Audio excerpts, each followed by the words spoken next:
to be at the races. Glorious weather and top-class action as we spin you over to the paddock ahead of the King's Stand, which is the first real international contest today, and a proper head-to-head between Australia, who've had 6 Royal Ascot winners. They've got Nature Strip and won't hear of defeat. Likewise, America and Wesley Ward, who've got Golden Pal, the Breeders' Cup sprint winner. We're about to see some of the best sprinters in the world, and a huge moment for 𝙆𝙧𝙎𝙪𝙖𝙣𝙙 and James McDonald, the international jockeys, taking part in this big showdown. This is going to be good, Richard. It sure is, Ed, and this race is one of the epitome of the international competition that Royal Ascot is trying to foster. This century there have been 4 winners from Australia, 2 from Ireland, 2 from France, UK winners, Spain, Hong Kong and the USA, all with 1 success as well. So it really does have an international flavour, and it's great post-COVID to see that retained this year. So number 1 is Acclam Express for Rowan Scott. 2, Arecibo, who's run well in this before. Ross Ryan rides for Robert Cowell. Number 3, Equilateral, out of Kieran Schumacher, one of the Charlie Hills runners. Number 4 is Existent, out of Marco Gianni for Stuart Williams in the Morley Silks. 5 is Golden Pal. Also into the Platinum Jubilee on Saturday, 𝙆𝙧𝙎𝙪𝙖𝙣𝙏 Jr. taking the ride, Wesley Ward doing the training. After the State Source is number 6, Carden for Jamie Spencer, likely to be up there blazing a trail with a white cap of Mrs. Fitri Hay. Then the first of our Royal runners this week, number 7, Kings Lynn, big white face, David Pravett riding for Andrew Balding. Number 8 is 𝙆𝙧𝙎𝙪𝙖𝙣𝙙, James Doyle in the blue, but with the white cap of Godolphin, one of the 2 Charlie Appleby runners. Number 9 is Logo Hunter for Ireland, Michael Brown and Shamie Heffernan, the combination here in the colours of Patrick Moyles. 10 is the Godolphin First String, Man of Promise, first run in this country for quite a while, William Buick for Charlie Appleby. Number 11 is Mondamedge, big day for Cam Hardy and Anthony Britton. Good luck to them. And number 12 is Nature Strip. The Australian sprinter, multiple Group 1 winner James McDonald for Chris Waller, colours of Lyons Harrison et al. Number 13 is Pontos. Let's not forget this international challenge. They're coming from Czechoslovakia, Miroslav Lisnalek and Thomas Lukasek, the combination there. 14 is St Lawrence and the first-time blinkers, Andrea Azzini. Roger Varian trains. Number 15, if you fancy a live outsider, 'Tis Marvellous goes really well here at Ascot. Adam Kirby and Clive Cox. And 16, Twilight Calls, bidding to emulate his sire, Twilight Sun, who won this Platinum Jubilee race in 2016. Henry Candy trained that one as well. Ryan Moore rides. Number 7, Munista for Colin Keane and Jack Davison, owned by Paula Davison, so a big day for them. And number 18, Winter Power, the second of the fillies, David Allen riding for Tim Easterby. So that's the lineup for the King's Stand Stakes 5 furlong, Group 1, very much an international horse race. Speed, speed and more speed. Australia versus us versus America. You can see flip-flopping favourites here. Golden Pal is now your favourite from being 7-2 this morning, 2-1 here on track with Rob Waterhouse from Australia. 5-2 Nature Strip. Man of Promise 10-1. 10-1 also Twilight Calls. 12-1 Kings Lynn for the Queen, and 16-1 Munista. Well, all eyes are on the Queen's horse, and this is Kings Lynn for the Andrew Balding stable, and you won't miss those white legs out on the track for this 5-year-old son of Cable Bay. He was bred by the Queen, and the family goes back at least 5 generations of her breeding, so one she'll be extremely proud of and delighted to see lining out here in a Group 1 at Royal Ascot. It's the first foal out of her mare Kinematic, who ran twice at Royal Ascot last year and was unlucky when 7th in this race. She's looking for her 25th Royal Ascot winner here today, and that could be just possible, and we'll try and grab another one for you before they all head out in the track. Well, it's a busy paddock. There's lots of international interest, but one of the local runners is �'Tis Marvellous, ridden by this man, Adam Kirby. He's got an excellent record at Ascot. What can you expect from him today? Yeah, well, obviously he's getting older, but he seems to be holding his form really well. You know, it's a very serious race. So he's going to have to, you know, run to his best. But you know, fingers crossed he runs well. Best of luck. Appreciate it. Thank you. Cheers, Adam. So which camp are you in, the Aussie or the American? Some clash, as you can see from the betting. Here is the head-to-head with Golden Pal on the left, Nature Strip for Australia on the right. 37 races won by Nature Strip, and just look at the prize money. That tells you an awful lot about racing in Australia. Nearly £10 million. And Golden Pal has done pretty well, and Wesley Ward full of hype, the best he's trained, and so on. Let's hear from him. And Wesley Ward is here, about to give his jockey the leg up. The confidence seems, Wesley, sky high. How are you feeling now? Mira, va para allá porque sabes que va a venir Blake. Él puede subir usted. Él está caminando con su caballo. Está caminando con su caballo. Translated is very confident, ladies and gentlemen. How confident are you? Very. Yeah, I was right. Yeah, you were. What is it about him this time round that you think is different and will enable him to get his neck in front here at Royal Ascot? He's just older and more mature, and he's really coming into himself. He's always was a extreme talent at 2, but as time developed, he really developed into it. He's really something. I'm really looking forward to this day. We planned on it. Asked Michael Tabor right after his Breeders' Cup win if we could give it one more go, and he got together with the boys, and they granted me my wish. So now we're here. Best of luck. Thank you so much. Number 10 here, Man of Promise, with that red hood on this 5-year-old gelding by Into Mischief. Hasn't run in the UK since August 2020. Been only at Meydan since he was gelded, but he's won a listed in a Group 3 over there, over 6 furlongs, and then was 3rd in the Alquaz Sprint. This is his first time over 5 furlongs, so it could be an interesting performance for him. And we'll drop back, skip one Damo, and we'll see Jack Davison just legging up his jockey Colin Keane on number 17 Muniesta. We won't get in her way. Muniesta is an important runner for the Davison team because he was bred by Jack's mother, Paula Davison, who bred the trainer and the mare. And of course she's a lovely filly, and we wish them all the best of luck. Johnny, let's talk about Golden Pal's jockey, 𝙆𝙤𝙤 Ortiz Jr., one of the best riders in the world, but having just his 2nd ride in the UK. How big a challenge has he got? Yeah, it's a big challenge. All the American tracks are, you're going around a bend. They're supposed to be the best in the world at the time, so he's going to need to get a spot on here. He's quick from the gate. We've seen him in the Breeders' Cup. He had the Breeders' Cup won after the first 50 yards, so he's going to bounce. He's going to be very prominent. Chris Waller, the trainer of Nature Strip. Chris, firstly, fantastic to see you here at Royal Ascot. How are the nerves? How are the excitement? The horse has got here in great shape, so coming all this way to a different time zone or for a horse different hemisphere, it's a really big thing. He looks great, and I just wanted to see him here safe. Go handbrake off as fast as he can. What are you going to do? Well, we've been in similar situations before. Nature Strip's a seasoned performer, and he's brought himself undone as well by racing like that. So I think we've just got to worry about ourselves, get into a good rhythm, get him to break from the barriers cleanly. James McDonald is very good. He sure is. Just finally, what would it mean to you if you were walking back into the winner's enclosure in a moment? Be a real highlight. It's something special, yeah, very special. Best of luck. Thank you. And Chris Waller has handled himself so well all week, speaking really well, and you sense he's got a real 7-year itch for Royal Ascot since Brazen Beau was beaten 2nd in 2015. We've seen horses down at the start, some making their way down, including Golden Pal, who's being ponied down. Here comes Man of Promise for Will Buick and Charlie Appleby. They're spread all over Ascot, some at the start, some still coming out. But Jason, are you as confident as Wesley Ward? Yeah, I think that he is going to try and run a hole in the wind, as they say. I really do believe that he's got the required stamina to stay on up the hill. It's going to be explosive early on. I mean, I know we've got some really quick runners in here, but those first 6 or 7 strides from the gate is so important. The jockey, this is his biggest test to get it right at the gate. What do you say to those who say he has to go round a bend, because going round a bend helps him breathe? In the Nunthorpe, he bombed out, having tried to do it in one breath down the straight. I think that the occasion, whatever it was, I don't know if it was walking across the Knavesmire, but he definitely blew his opportunity in that race, and he ran far too quick and tense. He never relaxed and got into a rhythm. He's better than that. And 𝙆𝙤𝙤 Ortiz is in great form.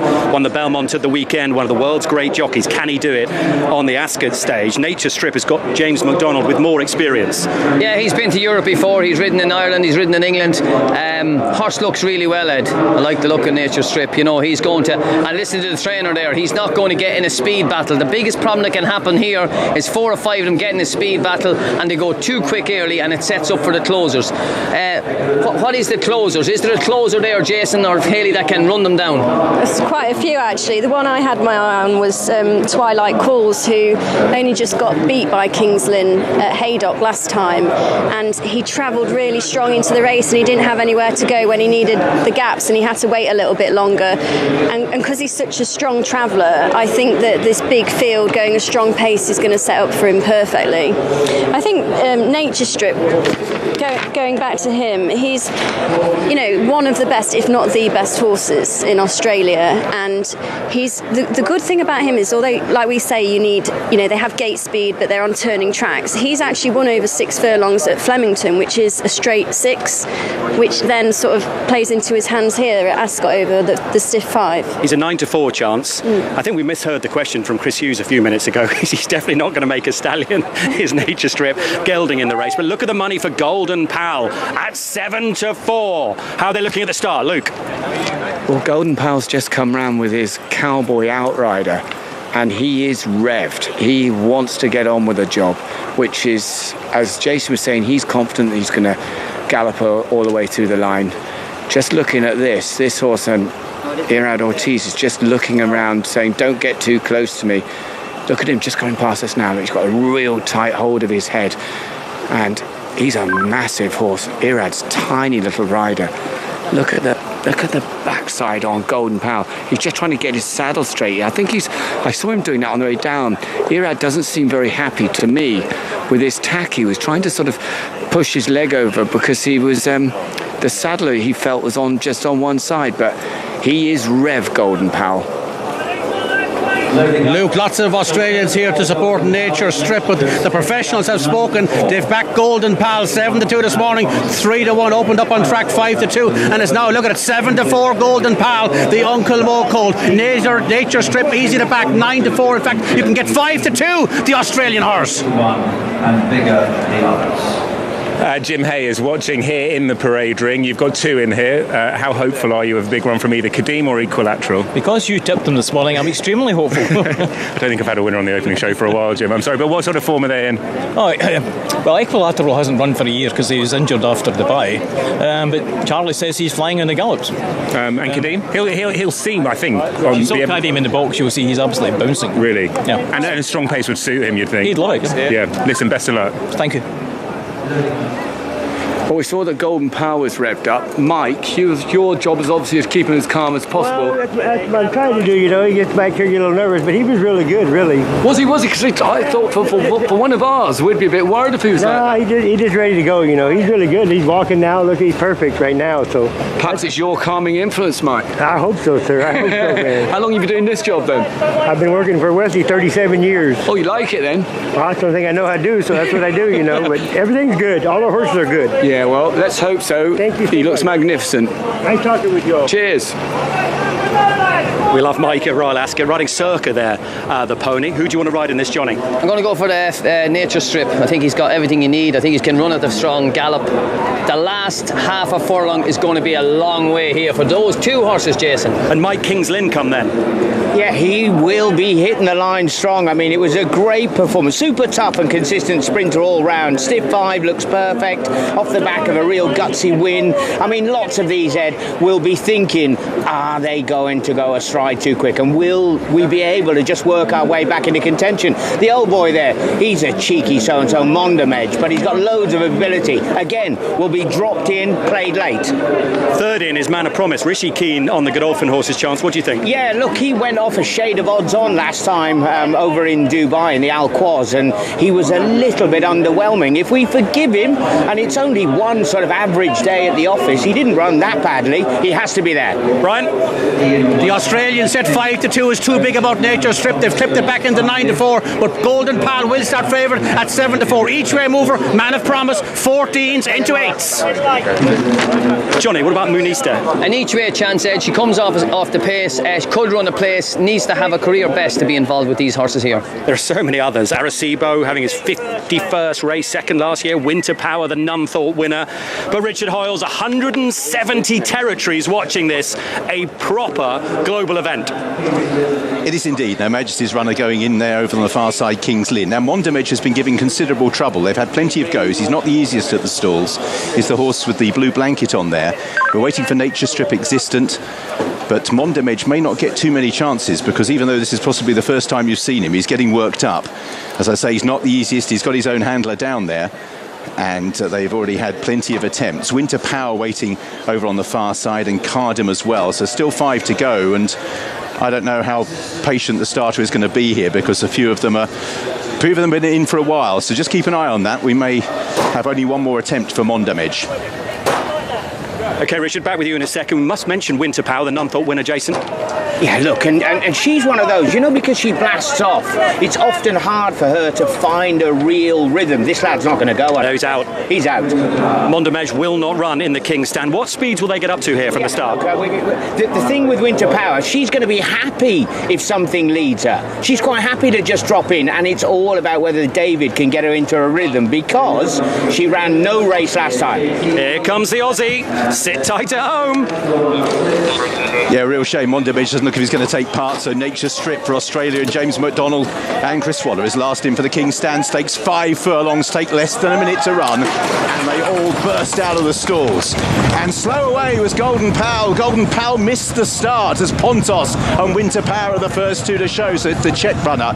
And at the back of the field, I think it's 𝘾𝙝𝙤𝙗 that might have unseated his rider coming out of the stalls as well. Nature Strip, 𝐴𝐶𝐿 Express, Golden Pal trying to recover as they make their way through the first couple of furlongs. Winter Power and Arecibo are over on the far side. Down the centre, Man of Promise leading the Royal Runner, King's Lynn. Nature Strip right up there with Pontos, and also making an international line on the stand side, Golden Pal. 𝐴𝐶𝐿 Express comes next with Equilateral. Twilight Calls is next as they make their way down inside the final couple of furlongs. Nature Strip has gone to the front in the King's Stand. Golden Pal is done. Winter Power, Arecibo on the far side. King's Lynn trying to get involved with Twilight Calls, and 'tis marvellous. It's Nature Strip out clear in the King's Stand by 2 lengths from 𝐴𝐶𝐿 Express. Twilight Calls, then behind these Equilateral. Salute a world-class sprinter. Nature Strip, a ripper in the King's Stand. Beat Twilight Calls, 𝐴𝐶𝐿 Express, and behind those Munista made late ground. Equilateral, St. Lawrence was next. They trail all the way back to Golden Pal, who blew it at the start.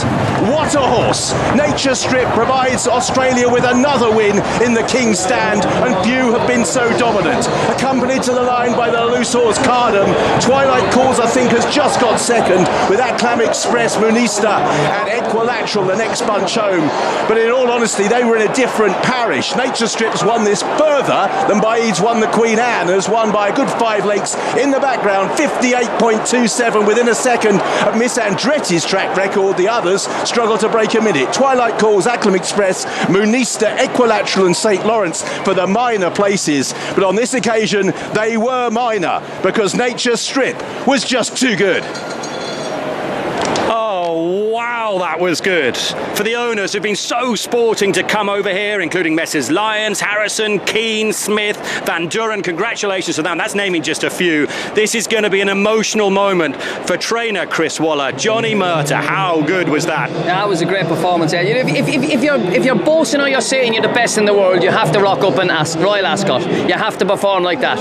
That was the performance of the day so far. He blasted away. He was always travelling really, really strongly. And when he let him go, you could pick him out. You could pick him out of furlong out. He was the only one that was still on the bridle in what was a pretty eventful start. Yeah, it's drama from the start, Jason. Oh, well, he himself, the eventual winner, wasn't the quickest. Golden Pal had an absolute howler of a start. We were talking about Ďerád Ortiz. How would he get on with the Nobel and everything else when they started? He then went from last to nearly first in a furlong, and you can't. You've got to ride Plan B. Yeah, and then you've got the loose horse, 𝘾𝙝𝙗𝙗, I think it was, who just half reared up in the stalls and launched forward, and I think Jamie Spencer actually just stayed in the stalls without him. And if you back Ďerád, do check with your bookmaker. You might well get your money back because you had no run at all. This is Ďerád Ortiz, Jason, who went from last to first and now backpedals. Oh, the petrol gauge has just been bleeping and flashing red as he approached the 2-pole. He was out. Yeah, but when we see him in the Breeders' Cup, Ed, he jumped so well. He was 5 clear after a furlong. Today, completely missed the start, and as you said, Jason, Come on, you have to write a plan B. Hey, in a 0 to 70 sprint, you can't do that. Never mind up at the top level against, as James called him, the wrecking ball from Australia. He really was. The klaxon goes. The steward's inquiry will be about the start and what happened with 𝙆𝙤, to see if 𝙆𝙤 is declared a runner. You remember what happened at Epsom the other day when Will Buick was left in the stalls. This time Jamie Spencer left behind. Desperate luck for the Hayes, but this is all about Australia. James McDonald punching the air, and Chris Waller, most famous really for training Winx, as we see what happens to 𝙆𝙤. Rears up.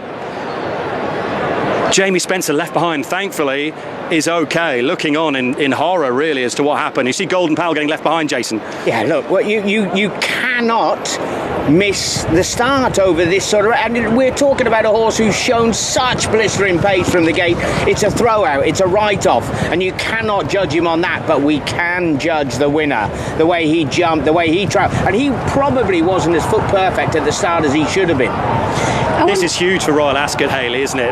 The Aussies coming over. Chris Waller, most famous for training Winx, was second 7 years ago, and he's come back and he's got it right big time. It's a goosebump moment for me, this is, and I wonder how many people in Australia set their alarms to watch this, because it must be the middle of the night.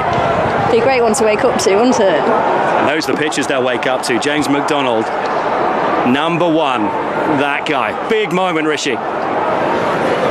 A huge moment indeed, and James McDonald, who's had one winner at Royal Ascot on Expert Eyes, has been receiving congratulations from all and sundry, and the man with the biggest smile on his face is Stewie down here, but I'll have a word with him. I'll start with you, James, because I don't think you're going to do more work in the interview than you did in the race. Yeah, that was incredible. The team had done a marvellous job.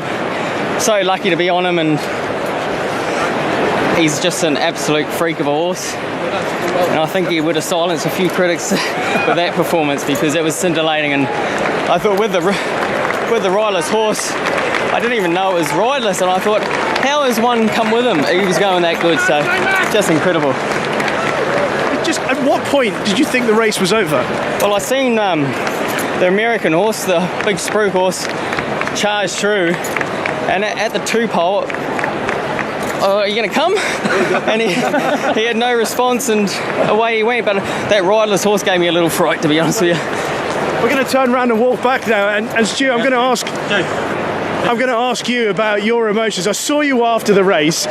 You've had some great days with this chap anyway, but what does this day mean in front of the royal crowd here, and with everyone talking about the big clash as well? The Americans, how good Golden Pal was, and how good this guy is. Well, we know that the Australian sprinters will match up pretty good with any sprinter in the world, so you know, he's battle tested. We didn't really know whether the American, all right, he's been winning emphatically, but what has he been beating? So today, you got a lot of faith in this, exactly. James, it's 4 years since Expert Eye won at Royal Ascot. What's it like to taste this victory again? Honestly, it felt like yesterday, and it was one of my greatest highlights coming back. Thank you. Thanks. Yes. To come back and win on that horse, and to come back and win a Group 1 in front of this crowd. It's the best feeling it's out there. Well done, everyone. Congratulations.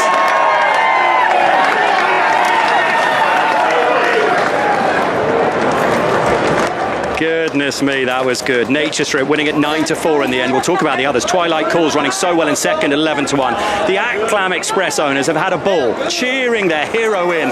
Third in the King's Stand at 200-1. That is brilliant. Congratulations, Rowan Scott and Nigel Tinkler. Munista was fourth at 16-1. And this sets up an intriguing proposition. Choisir did it under Johnny Murtagh a few years ago, backed up and ran in the Platinum Jubilee, as it will be on Saturday. This guy might well do that, and James McDonald, you'd imagine, would have to ride Home Affairs, opening the possibility that Jamie Carr, no offence Hayley, but renowned as arguably the best female jockey in the world, could come in for the ride on this guy. Yeah, that was the plan A, if you like. And if you go back, Ed, it was how the Australians were bullish and what they were saying coming into this race. He can turn up 90% and he should still be good enough. That's really putting us on the back foot. Yeah, well, he has to turn up on Saturday, and that looks an excellent race also, and he'll have to do it. To be as good as 𝙤𝙎𝙎, he's going to have to do it all over again. Let's just enjoy this moment, a moment the pictures will do the talking. ASCOT all about global brand development, an international winner. This is all about Australia, the scintillating Nature Strip.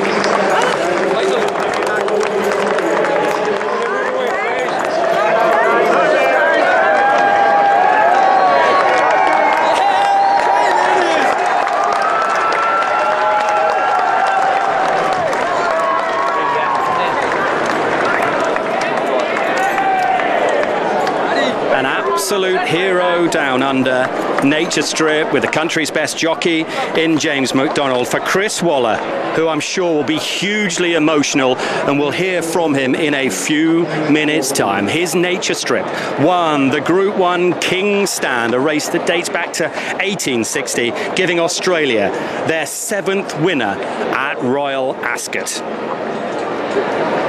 Stay with us for that interview with Chris Waller. That could be pretty special on what's been a fabulous day so far, and we're not even at halfway. We've still got St James's Palace to come next. 𝙆𝙤 didn't have to do a whole lot in truth to win the Queen Anne.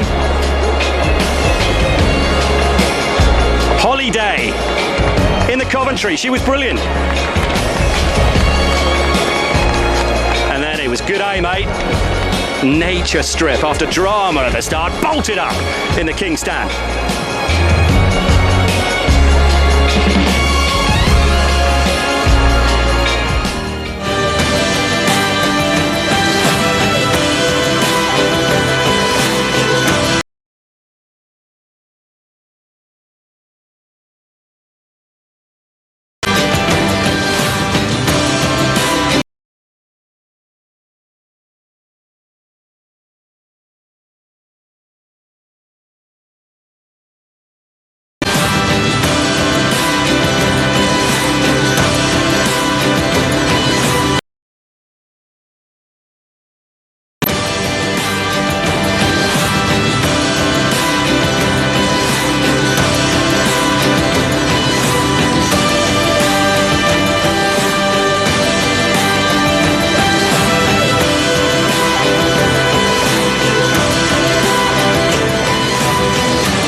Out of line. They're off. They race away for the King's Stand Stakes. Mondamage not with them. Pontos is very fast away. Winter Power is up there as well. Acclam Express and 𝙤𝙧𝙖 behind these. He missed the kick on Golden Pal. He's making a move already. Nature Strip in the red and yellow stripes is up there as they make their way already down to the halfway stage. �'Tis Marvellous is behind the leaders. Then comes 𝙆𝙧𝙖 𝙎𝙙𝙖, and one loose one, 𝘾𝙝𝙗, I think, is running loose at the back of the field there. Has got rid of the pilot as they head down with 2 furlongs to go. On the left, left is Winter Power. Golden Pal on the right. Nature Strip, the white bridle down the centre. Pontos is there. Acclim Express not far behind these. They're followed by King's Lynn, and then comes Twilight Cause as they head down to the closing stages. A furlong to go in the King's Stand, and as they do so, Nature Stripe leading to Acclim Express in second place. Twilight Cause coming home in third position, but it is the great Australian sprinter, Nature Stripe and James McDonald, and look how far they've won by. Second will go to Twilight Cause to Acclim Express. Munista behind those, and then came Equilateral and King's Lynn, and behind this was 𝙨 𝙎𝙩𝙖 A Man of Promise.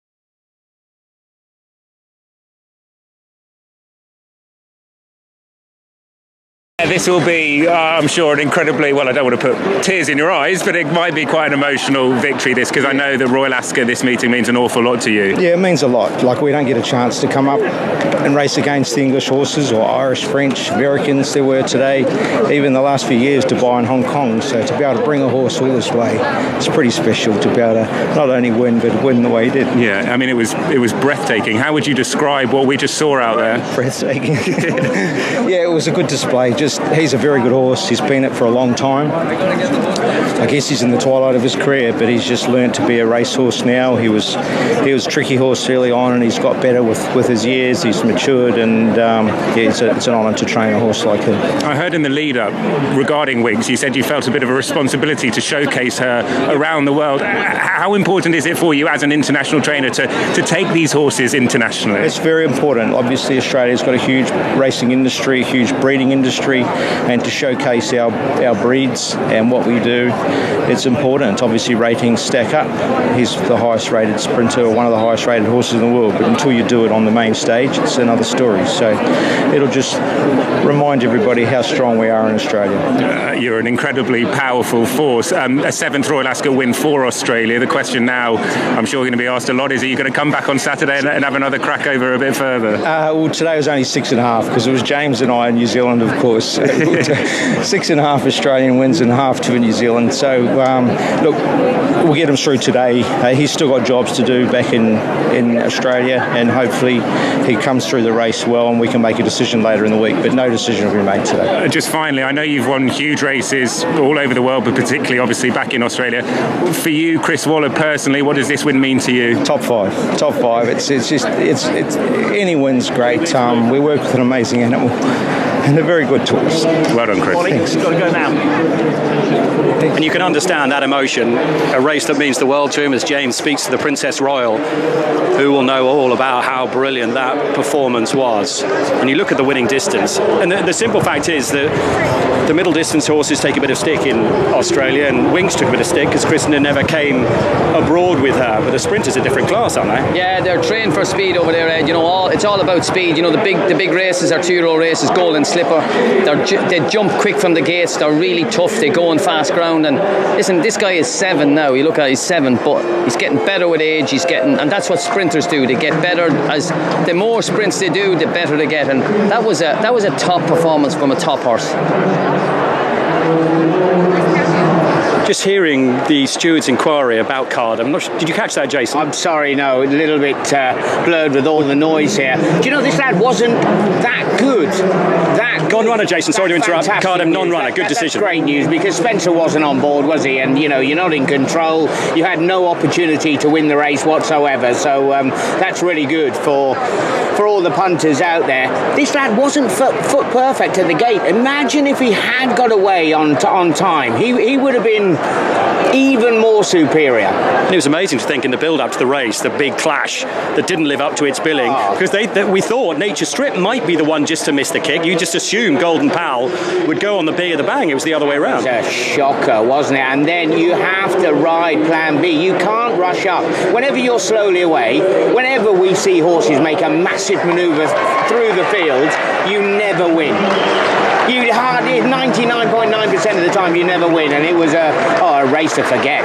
And you'll read all about the owners of this horse as Chris Waller steps up to get his prize from the Earl of Wessex, who is in charge here, because that group of owners are just brilliant. One of them I know is very ill with cancer, and this will mean the world, and a brilliant sporting decision to come over, and I sense they're really going to enjoy their trip, and hopefully will come back on Saturday, home affairs as well, in the Platinum Jubilee, with Jamie Carr involved. I mean, that's going to be some race. We must say about the second and the third, Twilight Calls has run really well, as you predicted, Hayley, and Acclam Express at 200 for 1 for the Tinkler team, and some really enthusiastic owners ran brilliantly. Yeah, well, I mean, it's great for the Tinkler team. They're always great fun, and it was nice to hear them all cheering when he came into the third spot. Yeah, and it's just been a great result.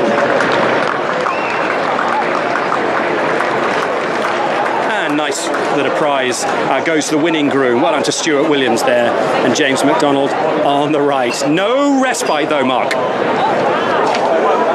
Oh no, this is a fantastic Tuesday at Royal